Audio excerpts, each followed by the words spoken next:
Aloha. To get started on creating your website using Perl, let's go ahead and create a basic web page document. To do that, you'll need to make sure that you have an account on the department's IS2 web server. So you should have already gone to new.is2.byuh.edu.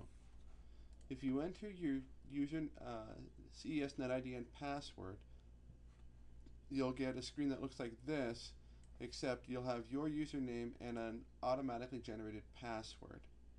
Once you have that, you can visit your own web space on the IS2 machine, which is your username.is2.byuh.edu /cpanel, C-P-A-N-E-L.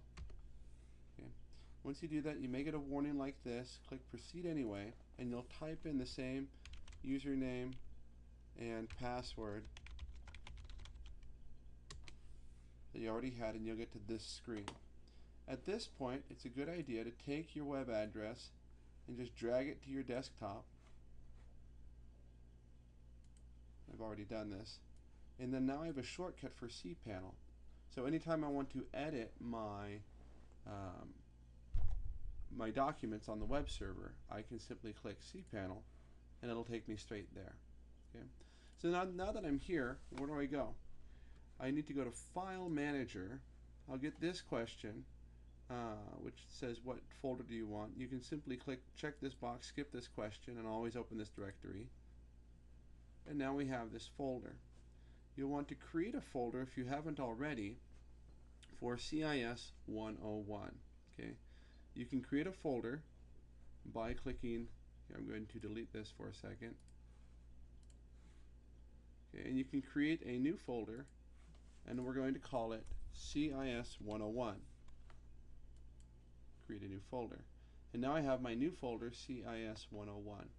What that allows me to do is I can open up a new tab, and I can type AMC79, and instead of cPanel, I can type CIS101, and I get this page.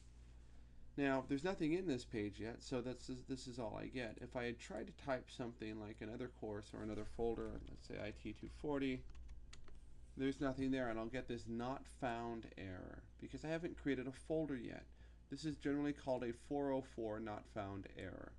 Okay, so we'll go back to, this is my CIS101 folder. I'll click back here into the File Manager, double click on that, and there's nothing in this folder as we saw. But we can click here and click New File, and I'm going to call this index.html. Click Create New File, and now I can click on this and select Code Editor. Click Edit, and now I can type Hello World, my name is Aaron Curtis. I save that, and now if I refresh this page, it says Hello World, my name is Aaron Curtis.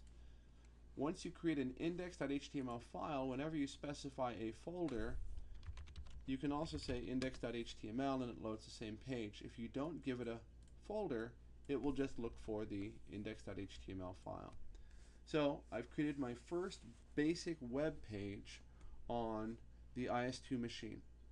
Okay, next steps that we'll introduce in the next video is how to actually mark this up using what's called HTML, hypertext markup language, and how to provide some more content for this page styled using the HTML standard. Hope you've enjoyed this tutorial. Happy coding!